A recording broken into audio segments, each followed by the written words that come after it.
Hi, welcome to Madcom. In this particular video, we will be seeing the remaining topics related with the chemical kinetics. നമ്മൾ last ക്ലാസ്സിൽ കണ്ടത് എന്താണ് temperature dependence on the rate of A reaction നമ്മൾ start ചെയ്തിരുന്നു. അതിനകത്ത് നമ്മൾ അരണീയസ് ഇക്വേഷനിലേക്ക് എത്തി. അതിനകത്ത് ആക്ടിവേഷൻ എനർജി എന്താണെന്ന് കണ്ടു. ഒരു എക്സോതെർമിക് റിയാക്ഷനിലും എൻഡോതെർമിക് റിയാക്ഷനിലും പൊട്ടൻഷ്യൽ എനർജി ഡയഗ്രാം എങ്ങനെ വരുമെന്ന് കണ്ടു. എന്താണ് പൊട്ടൻഷ്യൽ എനർജി ഡയഗ്രാം, എന്താണ് ആക്ടിവേഷൻ എനർജി, ഈ വക കാര്യങ്ങളെല്ലാം നമ്മൾ ഡിസ്കസ് ചെയ്തിരുന്നു. ഇനി അരണീയസ് കോൺസ്റ്റന്റും അരണീയസ് ഇക്വേഷനുമായിട്ട് ബന്ധപ്പെട്ട് നമ്മൾ കുറച്ച് കാര്യങ്ങൾ കൂടി മനസ്സിലാക്കാനായിട്ടുണ്ട്. നമ്മൾ അതിന്റെ ബാക്കിയാണ് കാണുന്നത്. ഫോർ എക്സാമ്പിൾ, ഇതിന് തൊട്ടുമുള്ള വീഡിയോ കണ്ട് മനസ്സിലാക്കിയതിനു ശേഷം മാത്രം ഇത് കാണുക. കാരണം നിങ്ങൾ ഇത് ആദ്യം ഇത് കണ്ടു കഴിഞ്ഞാൽ നിങ്ങൾക്ക് ഇതിനകത്ത് വലിയ ക്ലാരിറ്റി കിട്ടാനായിട്ട് ബുദ്ധിമുട്ടാണ്. ഫോർ എക്സാമ്പിൾ, നമ്മളൊരു കെമിക്കൽ റിയാക്ഷൻ എടുത്തു കഴിഞ്ഞാൽ കെമിക്കൽ റിയാക്ഷൻ സംഭവിക്കുന്നത് as a result of collision between the മോളിക്യൂളുകൾ തമ്മിൽ കൊളൈഡ് ചെയ്താണ് ഒരു കെമിക്കൽ റിയാക്ഷൻ സംഭവിക്കുന്നത്. നമ്മൾ പറഞ്ഞു ഒരു പർട്ടിക്കുലർ സിസ്റ്റം ഓഫ് മോളിക്യൂൾ എടുത്താൽ ആ സിസ്റ്റത്തിനകത്ത് മോളിക്യൂൾസിന് ഡിഫറെന്റ് എനർജി ആയിരിക്കും ഉണ്ടാവുക. ഒരു റിയാക്ടന്റ് പ്രൊഡക്റ്റായി മാറണമെങ്കിൽ റിയാക്ടന്റിനെ സംബന്ധിച്ചിടത്തോളം ഒരു മിനിമം വാല്യൂ ഓഫ് എനർജി ഉണ്ടാവണം. റിയാക്ടന്റുകൾക്ക് ഒരു മിനിമം വാല്യൂ ഓഫ് എനർജി വളരെ അത്യാവശ്യമായിട്ടുണ്ടാകും. ആ ഒരു വാല്യൂ ഓഫ് എനർജി ഉണ്ടെങ്കിൽ മാത്രമേ റിയാക്ടന്റുകൾ പ്രൊഡക്റ്റ് ആയിട്ട് കൺവേർട്ട് ചെയ്യപ്പെട്ടുള്ളൂ. സോ ഒരു നമ്മൾ സിസ്റ്റം എടുത്താൽ ആ സിസ്റ്റത്തിനകത്ത് നമുക്ക് മനസ്സിലാക്കാവുന്ന ഒരു കാര്യം, എനർജി കുറവുള്ള മോളിക്യൂൾ ഉണ്ടാവും, വളരെ എനർജി കൂടുതലുള്ള മോളിക്യൂൾ ഉണ്ടാവും, ഒരു ആവറേജ് എനർജിയുള്ള മോളിക്യൂൾസും ഉണ്ടാവും. ഫോർ എക്സാമ്പിൾ, നമ്മളിപ്പോൾ ഒരു ഗ്രാഫിക്കലായിട്ട് റെപ്രസെന്റ് ചെയ്യുവാണെങ്കിൽ for example, if you are taking the fraction of the molecule to the kinetic energy of the system or the kinetic energy to the kinetic energy of the system. നമ്മൾ ഇങ്ങനെയുള്ള ഏത് കാര്യം എടുത്താലും അത് follow ചെയ്യുന്നതെന്ന് പറയുന്നത് ഒരു ഗോസിയൻ ടൈപ്പ് ഓഫ് കർവ് ആയിരിക്കും ഫോളോ ചെയ്യുക. എന്താണ് ഗോസിയൻ ടൈപ്പ് ഓഫ് കർവിന്റെ പ്രത്യേകത? നമ്മളിപ്പോൾ ഒരു ക്ലാസ് എടുത്തു. ആ ക്ലാസ്സിലെ കുട്ടികളുടെ ഹൈറ്റ് എടുത്താൽ ഹൈറ്റ് കുറവുള്ളവരുടെ എണ്ണം കുറവായിരിക്കും, ഹൈറ്റ് വളരെ കൂടുതലുള്ളവരുടെ എണ്ണം കുറവായിരിക്കും, ഒരു ആവറേജ് ഹൈറ്റ് കാണും. ആ ഹൈറ്റ് റേഞ്ചിൽ വരുന്നവരായിരിക്കും കൂടുതൽ കുട്ടികൾ എന്ന് പറയുന്നത്. ദ സെയിം വേ നമ്മളിപ്പോൾ ഒരു ക്ലാസ്സിൽ ഒരു പരീക്ഷ ഇട്ട് കഴിഞ്ഞാൽ ഫുൾ മാർക്ക് മേടിച്ചവരുടെ എണ്ണം 90% മേടിച്ചവരുടെ എണ്ണം വളരെ കുറവായിരിക്കും, വളരെ കുറച്ച് മാർക്ക് മേടിച്ചവരുടെ എണ്ണം വളരെ കുറവായിരിക്കും. പക്ഷെ ഒരു ആവറേജ് സ്കോർ മേടിച്ചവരുടെ എണ്ണം എന്ന് പറയുന്നത് കൂടുതലായിരിക്കും. ഇൻ ദ സെയിം വേ ആ ഇതിൽ വരുന്ന ഗ്രാഫുകളെല്ലാം ഷോ ചെയ്യുന്ന ഒരു ഷേപ്പാണ്, that is called Gaussian curve or the Gaussian shape. അപ്പോൾ അതെല്ലാം നമുക്കൊരു ഗോസിയൻ കർവ് ആയിട്ടായിരിക്കും കിട്ടുക. അപ്പോൾ അതുപോലെ തന്നെ fraction of molecule versus kinetic energy എന്ന് പറഞ്ഞാൽ the NE divided by NT. For example, E എന്ന് പറയുന്ന ഒരു സ്പെസിഫിക് വാല്യൂ ഓഫ് എനർജി എടുക്കുമ്പോൾ ആ വാല്യൂ ഓഫ് എനർജി ഉള്ള മോളിക്യൂളുകളുടെ എണ്ണം divided by NT means total number of molecule. That means NE is the number of molecule with energy E. E എന്ന് പറയുന്ന എനർജിയുള്ള number of molecules with energy E divided by total number of molecules.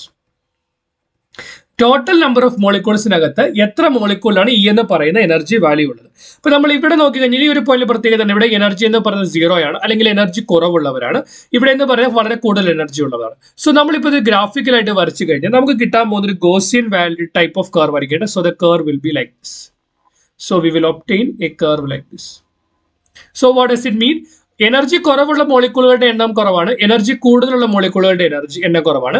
ഈ ഒരു middle പോയിന്റിൽ എന്താണ്? ഒരു middle പോയിന്റിൽ fraction of molecule with a specific energy is high. ഒരു എനർജി എന്ന് പറഞ്ഞാൽ ഇവിടെ കൂടുതലാണ്. സോ നമ്മൾ താഴോട്ട് വരച്ചു കഴിഞ്ഞാൽ this particular energy is called most probable energy. We are expressing kinetic energy, so most probable kinetic energy. അതായത് മോസ്റ്റ് പ്രോബബിൾ kinetic energy എന്ന് പറഞ്ഞാൽ ഒരു സിസ്റ്റം എടുത്താൽ ആ സിസ്റ്റത്തിൽ കൂടുതൽ മോളിക്യൂളുകൾ കാണിച്ചിരിക്കുന്ന എനർജി എന്താണ്, അല്ലെ കൂടുതൽ മോളിക്യൂൾ കാണിക്കാൻ സാധ്യതയുള്ള എനർജി എന്താണ്, അതാണ് മോസ്റ്റ് പ്രോബബിൾ എനർജി. കാരണം എന്താണ്? അവിടെയാണ് ഏറ്റവും കൂടുതൽ fraction of molecule corresponding to that particular energy എന്ന് പറയുന്നതാണ് വളരെ കൂടുതലായിട്ട് ഇരിക്കുന്നത്. Okay, fine. ദെൻ അപ്പൊ എന്താണ് മോസ്റ്റ് പ്രോബബിൾ ഓഫ് കൈനറ്റിക് എനർജിയേക്കാൾ എനർജി കുറവുള്ള മോളിക്യൂളുകളുടെ എണ്ണവും മോസ്റ്റ് പ്രോബബിൾ കൈനറ്റിക് എനർജിയേക്കാൾ എനർജി കൂടുതലുള്ള മോളിക്യൂളുടെ എണ്ണം എന്ന് പറയുന്നത് എന്താണ്? കമ്പാരിറ്റീവ്ലി കുറവായിരിക്കും. ദെൻ നമ്മളിപ്പോൾ ടെമ്പറേച്ചർ ഇൻക്രീസ് ചെയ്യുവാണെങ്കിൽ, ഫോർ എക്സാമ്പിൾ നമ്മൾ ഈ റിയാക്ഷനെ സംബന്ധിച്ചിടത്തോളം ടെമ്പറേച്ചർ കൂട്ടുമ്പോൾ എന്ത് സംഭവിക്കും? ഓട്ടോമാറ്റിക്കലി മോളിക്യൂൾസിന് എനർജി കൂടും. ടെമ്പറേച്ചർ കൂട്ടുമ്പോൾ മോളിക്യൂൾസിന് എനർജി കൂടും. പക്ഷെ എന്ത് സംഭവിക്കും? The value of the most probable energy also increases. അതായത് മോളിക്യൂൾസിന് മോസ്റ്റ് പ്രോബബിൾ എനർജിയും കൂടും. കാരണം എന്താണ്? മോളിക്യൂൾസിന് എനർജി കൂടി automatically most probable energy value കൂടും. അതായത് കൂടുതൽ മോളിക്യൂൾ കാണിക്കാൻ സാധ്യതയുള്ള എനർജി വാല്യൂ കൂടി.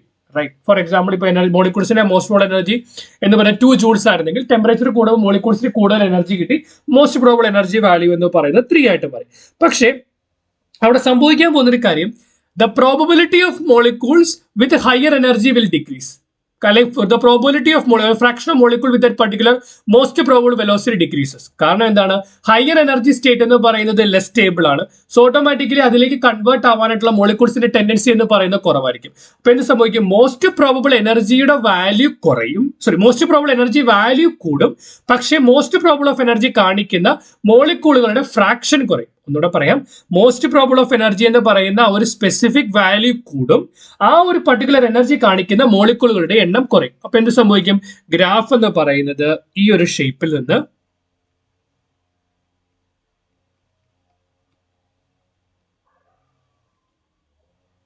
ഗോസിയൻ കർവ് തന്നെ കിട്ടും.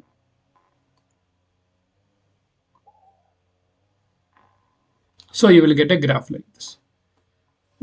നമുക്ക് ഇങ്ങനെ ഒരു ഗ്രാഫ് ആയിരിക്കും കിട്ടും. ഇച്ചിരി നമ്മൾ സ്മൂത്ത് ആയിട്ട് വരച്ച. So you will be getting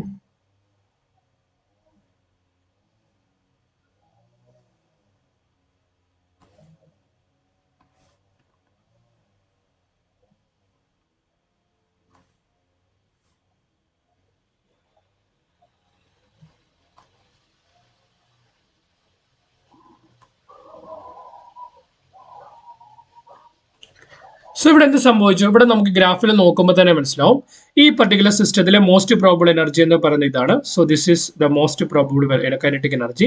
so the most probable kinetic എനർജിയുടെ വാല്യൂ കൂടി, പക്ഷേ ആ മോസ്റ്റ് പ്രോബബിൾ കൈനറ്റിക് എനർജി കാണിക്കുന്ന മോളിക്യൂൾസിന്റെ എണ്ണം എന്ന് പറയുന്നത് കുറഞ്ഞു. കാരണം എന്താണ്, ഇവിടെ ഇത്രയും ഫ്രാക്ഷൻ ഓഫ് മോളിക്യൂൾസിന് ആ ഒരു പർട്ടിക്കുലർ കൈനറ്റിക് എനർജി ഉണ്ടെങ്കിൽ ഇവിടെ അത് കാണിക്കുന്ന മോളിക്യൂൾസിന്റെ എണ്ണം എന്ന് പറയുന്നത് ഡിക്രീസ് ചെയ്തു. So most probable kinetic energy കാണിക്കുന്ന മോളിക്യൂൾസിന്റെ എണ്ണം എന്ന് പറയുന്നത് കുറഞ്ഞു. ദെൻ നമ്മൾ പറഞ്ഞു, ഒരു പർട്ടിക്കുലർ റിയാക്ഷനെ കൺസിഡർ ചെയ്താൽ ഒരു റിയാക്ഷനിൽ അത് റിയാക്ടന്റ് പ്രൊഡക്റ്റ് ആയിട്ട് മാറണമെങ്കിൽ മോളിക്യൂൾസ് ഒരു എനർജി ബാരിയർ ക്രോസ് ചെയ്യണം. That is called activation energy. So ഇതാണ് ആക്ടിവേഷൻ എനർജിയുടെ വാല്യൂ എങ്കിൽ, so this is the value of activation energy. Means ഇത്രയും മോളിക്യൂൾസിന് എന്താണ്, ഇത്രയും മോളിക്യൂൾസിന് ആക്ടിവേഷൻ എനർജിയേക്കാൾ കൂടുതൽ എനർജി ഉണ്ട്. ഫോർ എക്സാമ്പിൾ ഇവിടെ കൺസിഡർ ചെയ്താൽ, ഫോർ എക്സാമ്പിൾ ഈ വൈറ്റ് ലൈനെ നമ്മൾ ടെമ്പറേച്ചർ ടി എന്നും യെല്ലോ ലൈനെ നമ്മൾ T+10 എന്നും കൺസിഡർ ചെയ്യുവാണെങ്കിൽ ഇവിടെ എന്ത് സംഭവിച്ചു, the fraction of molecule with kinetic energy increases. So when you are considering this particular part, this is fraction of molecules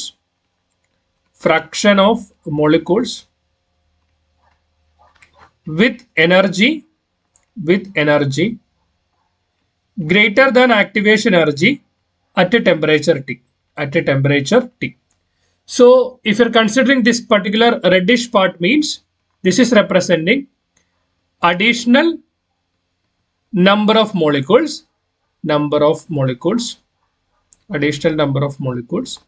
with energy greater than activation energy when temperature changes to T to T+10. അതായത് temperature ടിയിൽ നിന്ന് T+10 ആയി മാറിയപ്പോൾ എത്ര മോളിക്യൂൾസിനാണ് additional ആയിട്ട് activation എനർജിയേക്കാൾ കൂടുതൽ എനർജിയുള്ള എത്ര molecule ഉണ്ടായി, അത് ഈ റെഡിഷ് പാർട്ട് കാണിക്കുന്നു. സോ അപ്പൊ നമ്മൾ നോക്കുവാണെങ്കിൽ നമ്മൾ ഈ പർട്ടിക്കുലർ ഇതിനെ പറ്റി, ഫോർ എക്സാമ്പിൾ ഈ ഫ്രാക്ഷൻ ഓഫ് ഡിസ്ട്രിബ്യൂഷനെ പറ്റി അല്ലെ പോപ്പുലേഷൻ ഡിസ്ട്രിബ്യൂഷനെ പറ്റി പഠിച്ച സയന്റിസ്റ്റ് ആണ് മാക്സ്വെൽ. സോ മാക്സ്വെൽ ആണ് ഈ ഒരു ഡിസ്ട്രിബ്യൂഷൻ തന്നത്. മാക്സ്വെൽ തന്നൊരു ഡിസ്ട്രിബ്യൂഷൻ ആണ്. This is called Maxwell Boltzmann distribution law. So this is called Maxwell Boltzmann distribution law. നമുക്കറിയാം അരണീയസിന്റെ ഇക്വേഷൻ അനുസരിച്ച്, according to Arrhenius equation, K is equal to A into e raised to minus EA by RT. A into e raised to minus EA by RT. നമുക്ക് ഈ പറയപ്പെടുന്നതിനകത്ത് exponential factor മാറണമെങ്കിൽ take logarithm on both side. ഇപ്പൊ എന്ത് കിട്ടും, ln K equal to ln A into e raised to minus EA divided by RT. നമുക്കറിയാം ln AB equal to ln A plus ln B. So we can write it as ln A plus ln into e raised to minus EA divided by RT. So ln e raised to x is x ആണ്. അങ്ങനെയാണ് നമുക്ക് ഇതിനെ എന്ത് എഴുതാം, ln A minus EA divided by RT. ln A divided by EA divided by RT. So for example, that is equal to ln K is equal to ln A minus EA by RT. നമ്മളിവിടെ നോക്കിക്കഴിഞ്ഞാൽ നമുക്കിവിടെ 2-3 variable ഉണ്ട്. ഒരു variable എന്താണ്, ഒന്ന് rate constant, മറ്റേത് temperature. So നമ്മൾ ഇതിനെ ഒരു ലീനിയർ ഇക്വേഷൻ ഫോമിലേക്ക് കൺസിഡർ ചെയ്താൽ y is equal to mx plus c ഫോമിൽ കൺസിഡർ ചെയ്താൽ, അതായത് നമ്മൾ y ആക്സിസിൽ ln K യും y ആക്സിസിൽ ln-k-യും x ആക്സിസിൽ 1/t-യും എടുത്താൽ ഒബിയസ്ലി ഇതൊരു സ്ട്രെയിറ്റ് ലൈൻ ഇക്വേഷൻ ആയതുകൊണ്ട് if you are plotting versus ln-k versus 1/t you will be getting A straight line but എന്താണ് സ്ലോപ്പ് നെഗറ്റീവ് ആണ് so you will be getting A graph like this നമുക്ക് ഇങ്ങനെ ഒരു graph ആയിരിക്കും കിട്ടുക അപ്പോൾ graph y ആക്സിലേക്ക് intercept extend ചെയ്താൽ so y axle ഇവിടെ ഇന്റർസെപ്റ്റ് ചെയ്യപ്പെടും സോ y ഇന്റർസെപ്റ്റ് വാല്യൂ എന്താണ് c ആണ് so the y intercept will be equal to ln-a ഈ ഗ്രാഫിന്റെ സ്ലോപ്പ് എന്തായിരിക്കും the slope will be equal to minus EA divided by R. Slope will be equal to minus EA by R. So നമ്മളിപ്പോ എന്താണ് നമുക്ക് അവിടെ നിന്ന് മനസ്സിലാക്കിയത് നമ്മളിപ്പോ ln-k വേഴ്സസ് 1/t ചെയ്താൽ നമുക്കൊരു ലീനിയർ ഗ്രാഫ് കിട്ടും അതിന്റെ സ്ലോപ്പ് എന്ന് പറയുന്നത് minus EA divide by R ആയിരിക്കും ഇതിന്റെ y ഇന്റർസെപ്റ്റ് എന്ന് പറയുന്നത് ln-a ആയിരിക്കും സോ നമുക്കിപ്പോ ഒരു ഇക്വേഷൻ കിട്ടിയിട്ടുണ്ട് ln-a is equal to ln-k is equal to ln-a minus EA divided by RT. നമുക്ക് ഇതിനകത്ത് രണ്ട് ടെമ്പറേച്ചർ കൺസിഡർ ചെയ്യുകയാണ് let be at temperature T1 let the rate constant be K1 let the temperature be T2 at the rate constant be K2 means ഈ equation നമുക്ക് എങ്ങനെ മാറ്റി എഴുതാം ln-k1 equal to ln-a minus EA divided by RT1 let it be equation number 1 ln-k2 is equal to ln-a minus EA divided by RT2 let it be equation number 2 അപ്പോൾ നമ്മൾ ഈ രണ്ട് ഇക്വേഷനെ consider ചെയ്ത് കഴിഞ്ഞാൽ ഇക്വേഷൻ നമ്പർ 2 നിന്ന് equation number 1 കുറച്ച് നമുക്ക് എന്ത് കിട്ടും we will get ln-k2 minus ln-k1 equal to ln-a cancel minus EA divided by RT2 minus of EA divided by RT1 this is equal to ln-a minus ln-b equal to ln-a by b so it is equal to ln-k2 divided by k1 equal to നമ്മൾ ഇവിടെ നിന്ന് EA divided by R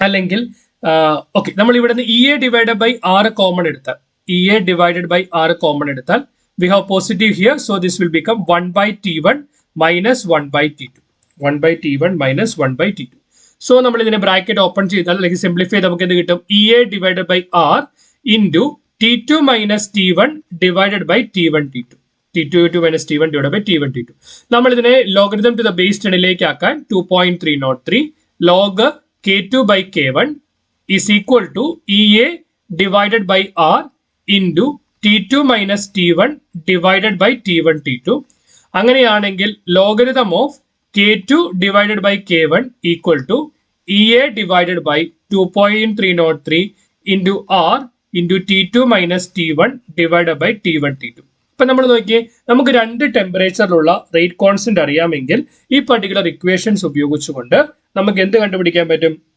ഈ particular equation ഉപയോഗിച്ചുകൊണ്ട് നമുക്ക് activation എനർജിയുടെ value കണ്ടുപിടിക്കാനായിട്ട് പറ്റും ഈ ഡെറിവേഷൻ വളരെ ഇമ്പോർട്ടന്റ് ആണ് നിങ്ങൾ കൃത്യമായിട്ട് മനസ്സിലാക്കാം ഓക്കെ ഫൈൻ അപ്പൊ നമ്മൾ എന്താണ് അരണീയസ് ഇക്വേഷൻ മാക്സ്വെൽ ബോൾട്സ്മാൻ ഡിസ്ട്രിബ്യൂഷനിലോ എന്താണ് മോസ്റ്റ് പ്രോബബിൾ കൈനറ്റിക് എനർജി എന്താണ് ഇവ കാര്യങ്ങളെല്ലാം നമ്മൾ കണ്ടു ഓക്കെ ഫൈൻ നമുക്കൊരു പ്രോബ്ലം കൂടി ചെയ്ത് നോക്കാം കാരണം ഈ ഒരു ഇക്വേഷൻ ചെയ്ത സാധ്യത ഒരു പ്രോബ്ലം ചെയ്യാതെ പോകുന്നത് ഒരു മിസ്സിംഗ് ആണ് ക്വസ്റ്റ്യൻ ഇങ്ങനെയാണ് the rate constant of A reaction the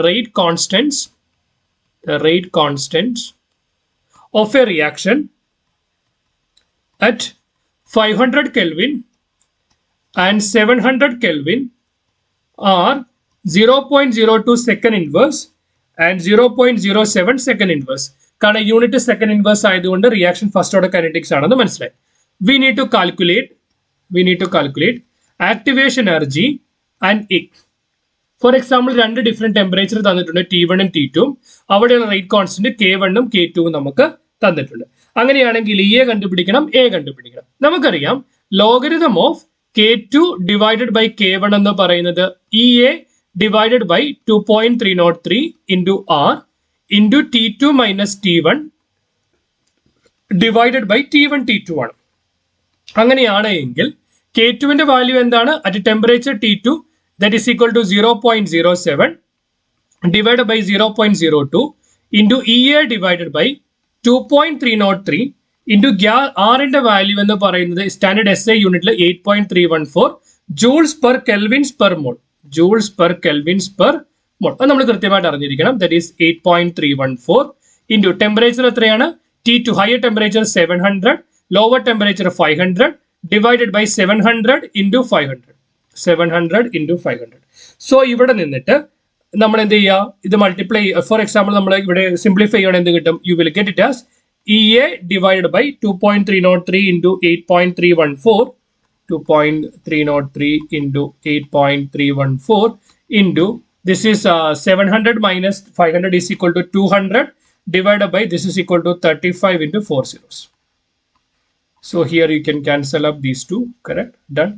So from here you can take it as EA is equal to 2.303 into 8.314 into logarithm of 0.07 divided by 0.02 multiplied by 35 divided by 2. കാരണം ഇതെല്ലാം അപ്പുറത്തോട്ട് പോകുന്നു, P A മാത്രം calculate ചെയ്യാൻ പറ്റും. നമ്മൾ അങ്ങനെ E A calculate ചെയ്യുകയാണെങ്കിൽ യു വിൽ ഗെറ്റ് 18230.8 joules. ഈ ഒരു വാല്യൂ നമുക്ക് ഇ എക്ക് കിട്ടുന്നു. നിങ്ങൾക്ക് ജസ്റ്റ് കാൽക്കുലേറ്റർ ഇട്ട് നോക്കാം, ഓട്ടോമാറ്റിക്കലി നിങ്ങൾക്ക് ആൻസർ എന്ന് പറയുന്നത് കിട്ടും. നമുക്കിനി വേണ്ടത് അർണിയസ് കോൺസ്റ്റന്റിന്റെ വാല്യൂ കെ കണ്ടുപിടിക്കണം. അതിനുവേണ്ടി നമുക്കറിയാം Arrhenius equation K is equal to A into e raise to minus E A divided by R T. ഏതെങ്കിലും ഒരു specific temperature rate constant temperature എടുക്കുക. ഏത് ടെമ്പറേച്ചർ ആണ് എടുക്കുന്നത് ആ റേറ്റ് കോൺസ്റ്റന്റ് എടുക്കണം, മാറിപ്പോകരുത്. ഫോർ എക്സാമ്പിൾ നമ്മൾ 500 എടുക്കുവാണെങ്കിൽ നമുക്ക് എന്ത് കിട്ടും, that will be equal to 0.02 equal to A into e raise to minus ഇയുടെ വാല്യൂ എന്ന് പറയുന്നത് 18230.8 ഡിവൈഡഡ് ബൈ 8.314 ഇൻറ്റു ടെമ്പറേച്ചർ എന്ന് പറയുന്നത് 500 കെൽവിൻ. അങ്ങനെയാണെങ്കിൽ A is equal to 0.02 divide by e raise to, നമ്മൾ ഈ പർട്ടിക്കുലർ വാല്യൂവിനെ സിംപ്ലിഫൈ ചെയ്താൽ, ഇ റേസ് ടു പർട്ടിക്കുലർ വാല്യൂവിനെ സിംപ്ലിഫൈ ചെയ്താൽ you will get 0.012. So this will be equal to 1.61. അപ്പോൾ അർണിയസ് കോൺസ്റ്റന്റ് അല്ലെങ്കിൽ പ്രീ എക്സ്പോണൻഷ്യൽ ഫാക്ടർ എന്ന് പറയുന്നത് 1.61 ആണെന്ന് കിട്ടും. ഓക്കെ, എക്സ്പ്ലനേഷൻ ക്ലിയർ ആണെന്ന് വിശ്വസിക്കുന്നു. നിങ്ങൾക്ക് എന്തെങ്കിലും ക്ലാരിറ്റി ആവശ്യമുണ്ടെങ്കിൽ അത് കമന്റ് സെക്ഷനിൽ ചോദിക്കാം. അതുപോലെ ഏതെങ്കിലും ഒരു സ്പെസിഫിക് ടോപ്പിക് അല്ലെങ്കിൽ സ്പെസിഫിക് ക്വസ്റ്റ്യൻ ഡിസ്കസ് ചെയ്ത് കാണാൻ താല്പര്യമുണ്ടെങ്കിൽ അതുകൂടി കമന്റ് ചെയ്യുക. As a token of gratitude, please like to this particular video, share with your friends. Keep watching, keep learning. Thanks for watching. Bye.